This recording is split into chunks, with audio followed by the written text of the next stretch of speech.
코로나와 함께한 지난 15개월 동안 우리 관심은 늘 코로나와 또 세상에 돌아가는 사건들에 있지 않았나 하는 생각이 말씀을 준비하면서 문득 들었습니다. 매일 하루의 시작을 어제 코로나 확진자가 몇 명이었는지, 또 우리 주변에는 혹시 확진자가 없는지 뉴스를 통해 확인하는 것이 일상이 되지 않았나요? 아니, 내가 확인하고 싶지 않아도 매일같이 수시로 오는 문자를 통해서 그것들을 확인하지 않습니까? 근데 최근 발표하는 내용들을 정리해 보면 이 코로나19의 변이 속도가 백신 개발 속도를 앞지르고 있고, 또 백신을 한번 맞는다고 완전히 면역이 형성되는 것이 아니라 매년 우리가 흔히 겪는 독감 예방주사를 맞듯 매년 이 코로나 예방주사를 맞고 또 각자 개개인이 예방에 주력해야 한다, 이런 이야기를 듣게 되었습니다. 그렇다면 이제 코로나가 우리 일상을 지배하도록 계속 맡길 것이 아니라 우리 일상에서 우리가 코로나를 지배할 수 있도록 개인의 위생을 생활하면서 지혜롭게 우리 각자가 일상을 슬기롭게 살아나가야 하지 않을까요? 만약 오늘 우리 시대에 예수님이 계신다면 오늘 이런 환경에서 무엇을 위해 기도하실까요? 예수님의 관심이 어디에 있는지 저는 예수님이 기도하신 이 기도의 내용을 묵상하면서 주님의 관심을 어디 있는지 살펴보게 되었습니다. 오늘 본문의 말씀은 예수님이 제자들을 위해 중보하신 기도의 내용입니다. 6절은 이렇게 시작하고 있습니다. 세상 중에서 내게 주신 사람들에게 내가 아버지의 이름으로 이름을 나타내었나이다. 그들은 아버지의 것이었는데 내게 주셨으며 그들은 아버지의 말씀을 지켰나이다.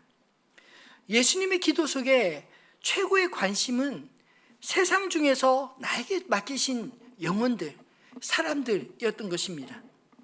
왜 예수님은 그들을 위해 간절히 기도했는지 계속되는 말씀을 보면 그들의 형편을 주님은 분명히 알고 계셨기 때문입니다. 14절로 15절에 예수님이 이렇게 기도하셨습니다. 내가 아버지의 이름을 말씀을 그들에게 주었사오매 세상이 그들을 미워하여 싸우니 이는 내가 세상에 속하지 아니함같이 그들도 세상에 속하지 아니함으로 인함이니이다. 내가 비옵는 것은 그들을 세상에서 데려가기를 위함이 아니요 다만 악에 빠지지 않게 보존하시기를 위함이니이다. 무슨 말인가요? 세상에 남겨질 주님의 제자들을 미워할 것이라는 것을 주님은 아셨습니다. 뿐만 아니라 악한 유혹들이 하나님 사람의 주변에 늘 도사리고 있음을 주님은 아시고 그들을 위해 이렇게 기도한 게 아니겠습니까? 그래서 그들을 위해 악에게 빠지지 않게 보존하여 주시기 위해 간구하셨습니다. 어쩌면 코로나와 같은 전염병의 위험보다도 우리 주변에 우리가 인지하지 못하고 있는 더 실제적인 위험이 악에 빠지는 그런 위험들이 더 많이 있지 않을까요? 그래서 주님은 이 세상에 남겨질 주님께 속한 사람들을 위해 하나 되기를 간구하셨습니다. 11절에 나는 세상에 더 있지 아니하오나 그들은 세상에 있사옵고 나는 아버지께로 가옵나니 거룩하신 아버지여 내게 주신 아버지의 이름으로 그들을 보존하사 우리와 같이 그들도 하나가 되게 하옵소서. 예수님이 기도하신 이 하나됨의 기준은 하나님 아버지와 그 아들 예수 그리스도의 온전한 연합과 같이 남겨진 제자들도 하나가 되어 그들 안에 그들이 이 세상에서 보존되기를 간구하신 것입니다. 도대체 우리를 미워하고 악으로 삼키려는 이 세상, 그 정체가 도대체 무엇일까요? 인간의 욕망을 부추기는 사단에 의해 대표되는 가치체계, 그것을 성경은 세상이라고 말하고 있습니다.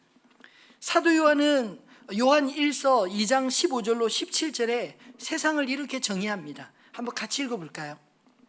이 세상이나 세상에 있는 것들을 사랑하지 말라.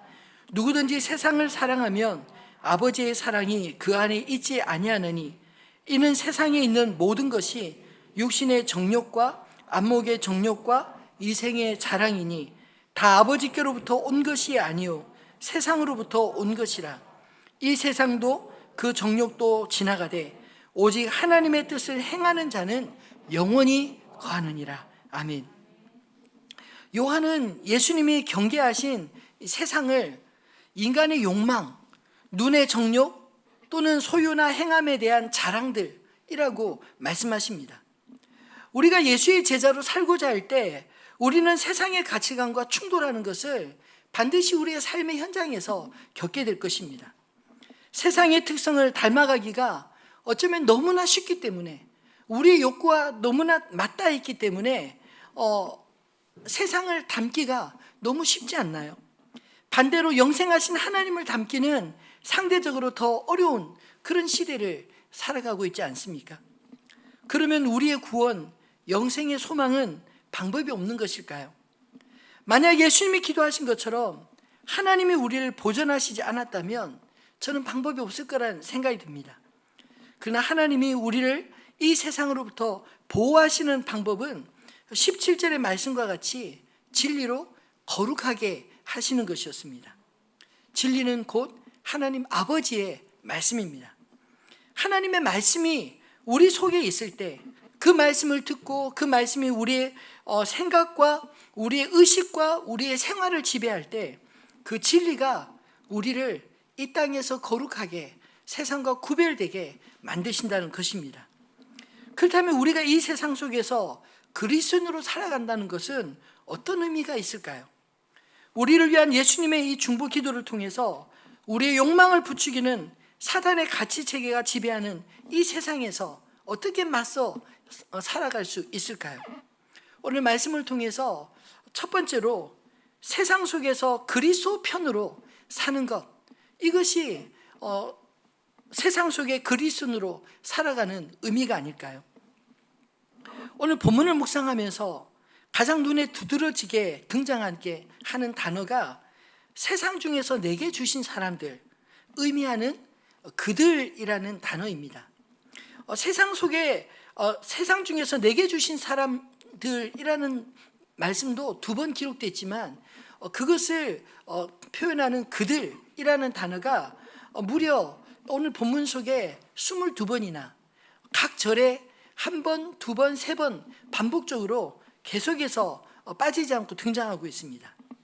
이것은 예수님이 이 세상 중에 남겨질 주님의 사람들에 대해 얼마나 깊은 애정을 가지고 중보하셨는지, 그들을 위해 간구하셨는지 알 수 있는 대목 아닐까요?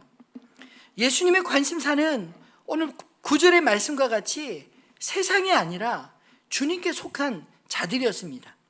9절 한번 다시 읽어볼까요? 내가 그들을 위하여 비옵나니 내가 비옵는 것은 세상을 위함이 아니요 내게 주신 자들을 위함이니이다. 그들은 아버지의 것이로소이다. 아멘. 예수님의 이 기도는 주님의 관심이 늘 어디에 머물러 있었는지를 분명하게 보여주고 있지 않나요? 주님은 여기서 세상으로 표현된 모든 사람 혹은 다수의 사람들을 주님은 바라보신 것이 아니라 이 땅에 주님의 이름으로 남겨질 소수의 사람들, 그들에게 마음을 두셨다는 것입니다. 이것이 무슨 의미냐면 다수의 내가 적당히 묻어 구원을 받은 것이 아니라 주님께는 욕망으로 살아가는 다수보다 주님의 말씀을 따라 살아가는 소수의 사람, 그들이 더 중요하고 그들을 더 사랑하신다라는 그런 뜻입니다. 그들은 자신들과 다른 방식으로 사는 이유 때문에 다수의 세상 사람들로부터 미움을 받아도 주님에 대한 믿음을 지키고 세상에서 주님 편에 속해 살아가는 자들이었기 때문입니다. 세상 속에서 그리스도 편으로 살아가는 것, 이처럼 쉬운 것이 결코 아닙니다. 그럼에도 불구하고 우리가 그 길을 가려고 하는 이유가 무엇인가요? 우리가 지난주 주님의 기도에서 들었던 것처럼 3절 말씀, 영생은 곧 유일하신 참 하나님과 그가 보내신 자 예수 그리스도를 아는 것입니다. 영원하신 주님과 교제하는 즐거움을 우리가 이미 맛보았고 알아버렸기 때문입니다. 그 안에서 영원하신 그분과 교제하는 영생을 누리는 사람들은 이 세상의 일시적인 욕망, 그것의 마음에 뺏기지 않는다는 것입니다. 왜냐하면 그것들은 결국 사라질 것이기 때문이죠. 더 좋은 것을 알아버리면 그보다 못한 것은 별로 눈에 차지 않지 않나요? 하나님의 사람들은 세상에 대해 그러하다고 저는 믿습니다. 저와 여러분이 이 믿음으로 주님 앞에 이렇게 나와 예배하고 있지 않습니까? 예수님은 영생의 비밀을 알게 된 주님의 사람들을 위해 하나님 아버지께 이렇게 간구하셨습니다. 11절에 나는 세상에 더 있지 아니하오나 그들은 세상에 있사옵고 나는 아버지께로 가옵나니 거룩하신 아버지여 내게 주신 아버지의 이름으로 그들을 보존하사 우리와 같이 그들도 하나가 되게 하옵소서. 여러분, 우리에게는 주님의 이중 보호 안전장치가 있다는 것을 믿으시기 바랍니다. 그 첫 번째는 아버지의 이름으로 보존함을 해주시고, 또 주님과 믿음의 형제들과 온전한 연합이 이 세상을 향해 우리가 주님 편에서 설 수 있는 힘이요 세상을 이길 수 있는 힘인 것을 믿으시기 바랍니다. 그러면 세상은 그리스도에 대해 왜 그토록 적대적일까요? 최근에 한국 사회에서 기독교에 대해 비호감을 표현하는 것도 어쩌면 지금만이 아니라 이전에도 늘 있어왔던 그런 역사적인 형편 아니었습니까? 그 이유를 주님은 이렇게 기도 중에 분명히 말씀하셨습니다. 14절과 16절 한번 같이 읽어볼까요? 내가 아버지의 말씀을 그들에게 주었사오매 세상이 그들을 미워하여 싸우니 이는 내가 세상에 속하지 아니함 같이 그들도 세상에 속하지 아니함으로 인함이니이다. 내가 세상에 속하지 아니함 같이 그들도 세상에 속하지 아니하여 싸움나이다. 세상이 그들을 미워하는 근본적인 근원적인 이유를 주님은 14절에 첫 번째 이렇게 말씀하셨습니다. 내가 아버지의 말씀을 그들에게 전해 주었기 때문이라는 것입니다. 이것은 그들이 하나님의 말씀을 받았고 그들이 하나님 말씀을 전해 들었기 때문에 이제는 세상에 속지 않게 되었다, 이런 뜻 아닌가요? 진리를 알지니 진리가 너희를 자유롭게 하리라 라는 것처럼 진리가 그들 마음속에 각인되었기 때문에 이제 그들에게는 더 이상 거짓이 자리 잡을 수 없게 되었다라는 것입니다. 또한 표면적인 이유는 그들이 세상에 속하지 않았기 때문에, 자기들 편이 아니기 때문에 하나님의 사람들을 미워하고 핍박했다는 것이죠. 세상에 속하지 않는 이유는 앞에서 말한 인간의 욕망을 부추기는 세상의 배후, 사단의 정체를 우리가 이미 알아버렸고, 그래서 세상의 방식과 우리가 다른 방식으로 살아가기를 선택했기 때문이라는 것이죠. 그러므로 사랑하는 성도 여러분, 다르게 사는 것, 그리스도의 편이 되는 것 두려워하지 마시기를 주님의 이름으로 축원합니다. 예수님은 이 말씀을 하실 때 염려와 두려움으로 말씀하지 않았습니다. 오히려 13절 말씀을 보면 주님은 이 말씀하실 때 그 안에 기쁨이 충만하였습니다. 지금 내가 아버지께로 가오니 내가 세상에서 이 말을 하옵는 것은 그들로 내 기쁨을 그들 안에 충만히 가지게 하려 함이니이다. 예수님은 십자가를 앞두시고 남겨진 제자들에게 이 말씀을 하는 것이 바로 자신 안에 있는 그 기쁨이 그들 안에도 영원히 충만하기를 원하셨다라는 것입니다. 그것은 이미 승리를 아시는 분의 기쁨 아닐까요? 예수님의 승리가 곧 그 안에 있는 우리의 승리인 것을 믿으시기 바랍니다. 주님은 우리가 세상에서 주님 편에 서는 것을 기뻐하십니다. 주님은 우리가 어떤 어려움을 겪을 것을 다 아셨지만, 그러나 그보다 더 간절히 간구하고 계신 것이 15절 말씀과 같이 다만 악에 빠지지 않게 보존하기를 간구하셨습니다. 여러분, 악한 세상에서 빨리 피할 길로 인도하시기보다 세상의 악에 빠지지 않게 아버지 이름으로 보존하기를 구하신 그 주님의 마음을 헤아릴 수 있게 되기를 소망합니다. 우리도 주님이 기도하신 것처럼 이렇게 기도해야 하지 않을까요? 세상의 악으로부터 도피하고 회피하기보다 오히려 악한 이 세상 속에서 하나님의 사람으로 하나님 편에 서서 악에 빠지지 않게 보존해 주시기를 날마다 간구하는 저 여러분 되시기를 주님의 이름으로 축원합니다. 두 번째로 세상 속에서 그리스도인으로 산다는 것, 그것은 세상 속에서 그리스도의 증인이 된다는 것을 의미합니다. 18절 말씀을 살펴보면 우리가 이 세상 속에 부름받은 거룩한 백성이지만 동시에 주님께로부터 다시 세상으로 보내심을 받은 거룩한 사명자라는 것을 말씀하고 있지 않나요? 18절을 한번 읽어보겠습니다. 아버지께서 나를 세상에 보내신 것 같이 나도 그들을 세상에 보내었고, 세상으로 주님이 보내신 그 목적이 무엇인가요? 바로 아버지의 말씀, 그리스도의 말씀을 전하라는 것입니다. 예수의 증인이 되라는 부르심입니다. 주님이 우리를 보내시는 방식은 주님이 이 땅에 오신 방식과 다르지 않습니다. 예수님이 이 땅에 오셔서 아버지의 말씀을 우리에게 전해주신 것처럼 우리도 역시 이 땅에서 하나님 아버지의 말씀, 예수 그리스도의 말씀을 전해주는 것, 그것이 바로 보냄을 받은 자의 사명이라는 것이죠. 말씀이 전해질 때 그 속에서 주님이 택하신 자들을, 부르심을 받은 자들을 찾게 될 것이다, 이렇게 말씀하고 있습니다. 8절을 한번 같이 읽어볼까요? 나는 아버지께서 내게 주신 말씀들을 그들에게 주었사오며 그들은 이것을 받고 내가 아버지께로부터 나온 줄을 참으로 아오며 아버지께서 나를 보내신 줄도 믿었사옵나이다. 아멘.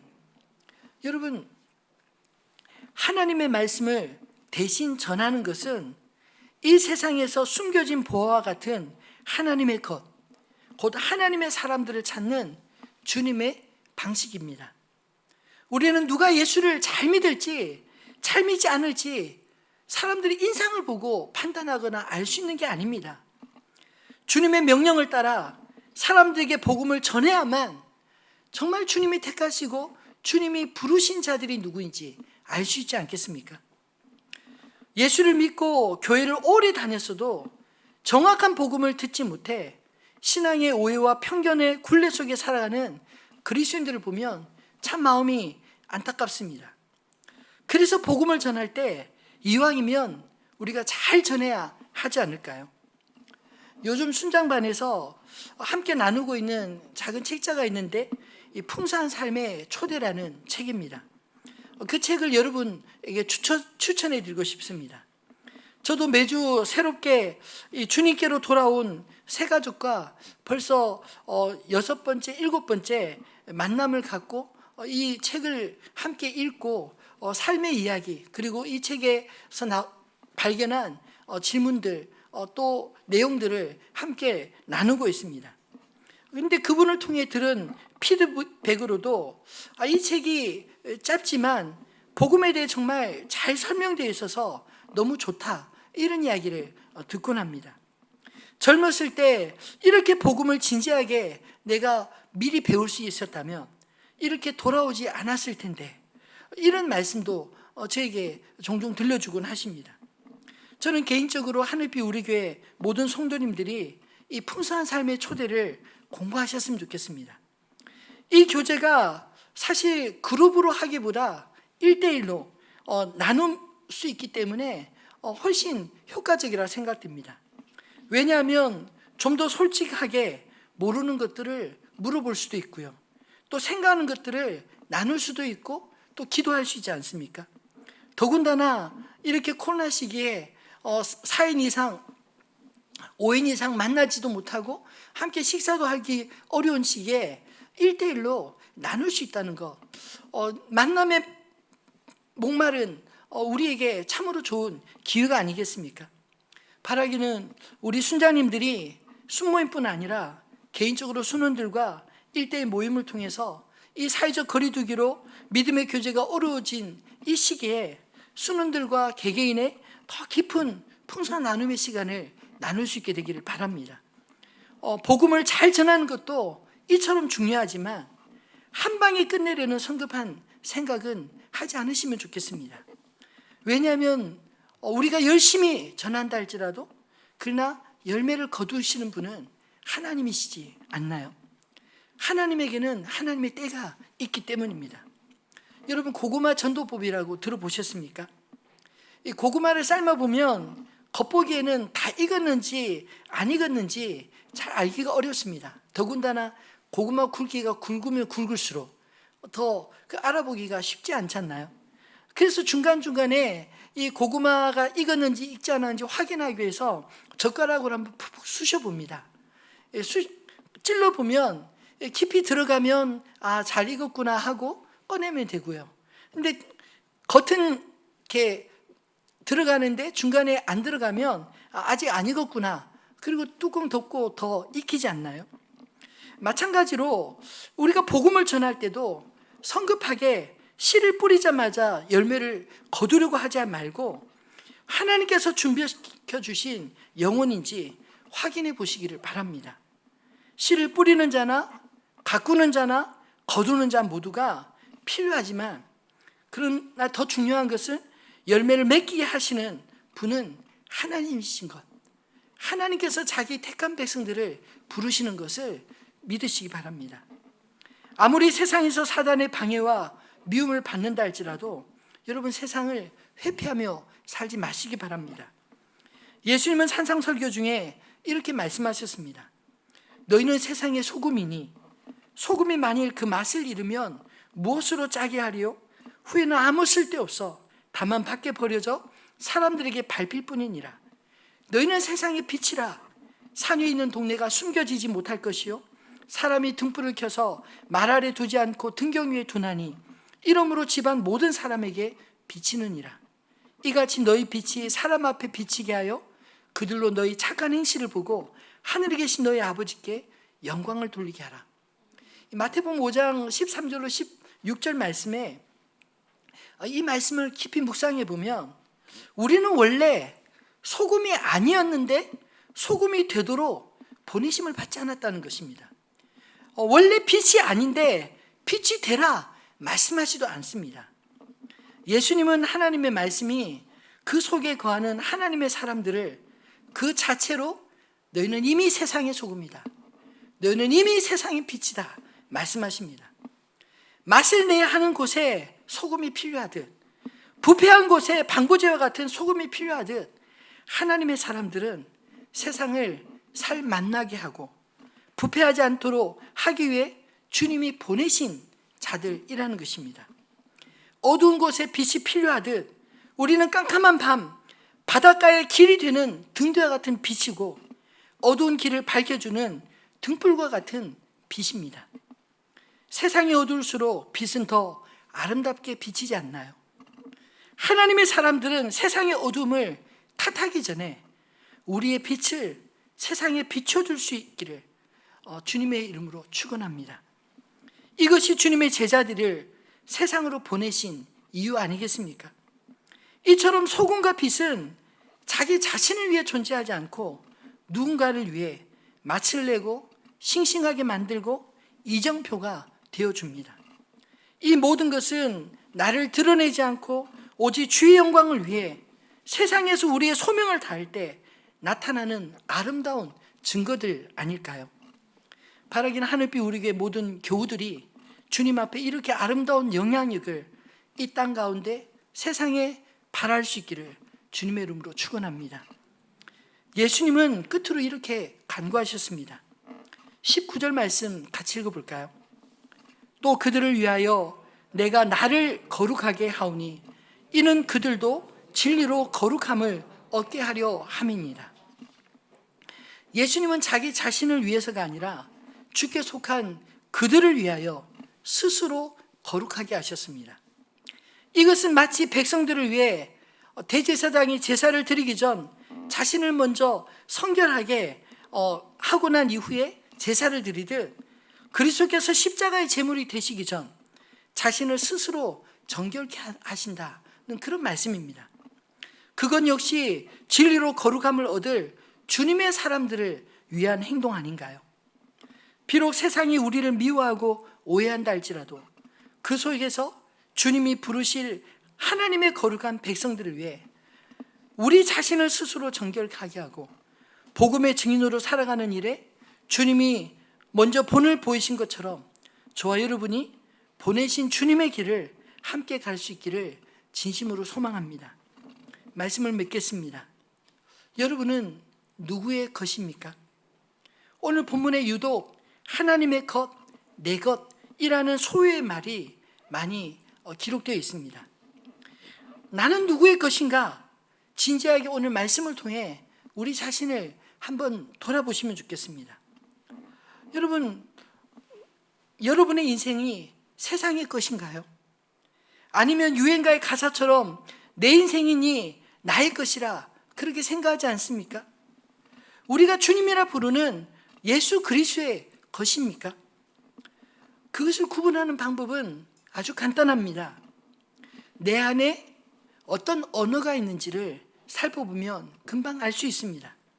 내 안에 세상의 언어들, 세상의 말이 많이 있으면 아마 우리는 마음으로는 주님의 것이라 고백할지 모르지만 실제로 우리 인생은 세상의 것이 되어버리지 않습니까? 아니면 내 안에 I 메시지라고 하죠. 모든 것이 나 중심으로 내가, 나 이런 말들이 충만해 있다면 어쩌면 내 인생은 내 것으로 그렇게 여기고 살아가는지 모르겠습니다. 그러나 우리 인생 가운데 하나님의 말씀이 충만히 가하여서 그 말씀이 내 삶의 지표가 되고 내 생각과 내 가치를 결정짓고 내 행동에 하나님의 말씀이 중심이 되어 그렇게 살아가고 있다면 여러분 우리가 진심으로 하나님의 것, 주님의 것이라 말할 수 있지 않을까요? 우리가 주님을 묵상하고 날마다 가까워지지 않는다면 어쩌면 반대로 주님과 점점 멀어지고 있지 않은지 우리 자신을 돌아볼 일입니다. 요한복음 15장 7절에 너희가 내 안에 거하고 내 말이 너희 안에 거하면 무엇인지 원하는 대로 구하라. 그리하면 이루리라 주님 말씀하셨습니다. 우리가 주님 편에 서고 주님의 말씀이 우리 안에 채워지고 우리의 인생의 방향과 가치와 행동을 그 말씀이 지배한다면 주님의 뜻이 내 뜻이 되고 내 뜻이 주님의 뜻이 되듯 주님 안에서 영생을 누리는 그런 경험을 하시게 될 줄로 믿습니다. 영생은 하나님과 그리스도 예수와의 깊은 인격적인 교제를 우리의 삶에서부터 지금부터 영원토록 누리는 것이기 때문입니다. 내 안에 있는 언어에 따라 나의 정체성과 인격이 달라지는 것 여러분도 경험해 보시지 않으셨나요? 우리 안에 주님의 말씀이 충만하게 거하여 주님의 인격이 나를 통해 드러나고 세상 속에서도 빛나는 하나님의 사람들이 다 되시기를 진심으로 축원합니다. 우리 믿음의 선배들 가운데 찾아보면 이런 멋진 분들이 참 많습니다. 우리는 불가능한 일을 부탁받은 것이 아니라 거룩하신 주님과의 친밀한 교제를 통해 주님을 닮도록 부탁받은 자들입니다. 주님의 증인이 된다는 것은 주님을 닮아 그들에게 주님 대신 주님의 말씀을 들려주고 주님의 행하신 일을 전해주고 주님이 기뻐하시는 일을 행하라는 그런 부르심 아닐까요? 얼마나 멋지겠습니까? 작은 예수의 삶이 이곳저곳에서 보여질 때 이 땅에서 주님을 만나는 사람들이 점점점 많아지게 될 줄 믿습니다. 주님은 자신의 소유된 백성들을 이 세상에서 친히 부르시고 그들에게 하나님 말씀을 전해주시고 그들을 세상에서 키우셔서 결국 그들이 살아가는 삶의 현장으로 다시 보내어 주십니다. 이 거룩하신 부르심과 보내심을 받은 자들로 주님의 편에 선 자요 주님의 증인으로 쓰임받는 하늘빛 우리 교회 모든 성도님들 되시기를 주님의 이름으로 축원합니다. 오늘 주신 이 말씀을 기억하면서 우리들의 찬양 421장 함께 가사를 묵상하며 찬양하겠습니다.